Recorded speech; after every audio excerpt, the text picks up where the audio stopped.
Home Office figures show a 12% rise in reported hate crime. When the government say this is partly down to the Black Lives Matter protests, I imagine this needs clarifying. We're talking about the backlash to the protests, and there's no blame attached to the Black Lives Matter movement. Well, absolutely, that's right. And in fact, what these statistics show is that there was a 12% rise, as you say, in racially linked forms of hate crime. And actually the increase in other forms of hate crime was a little bit less. It was 9%. So there seems to have been, clearly particular issues there, and really the government has to get a grip on this. We think they should be doing more to counter this hate crime that clearly is having such a dreadful impact on lots of people up and down our country.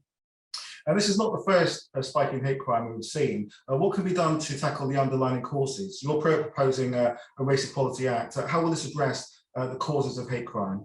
Well, that's right. We feel that we need to update the race equality legislation. We've seen, I think, particularly during this period, very disturbingly, quite how unequal our country is.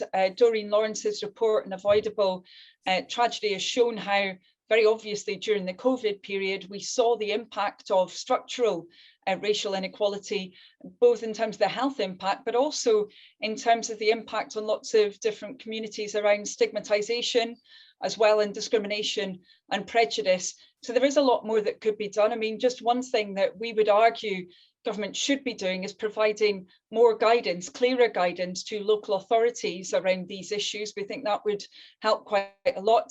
We would have liked them to have done that, during the lockdown period, but we still feel that they need to be doing that right now. That's one of many measures that could be implemented really quite quickly.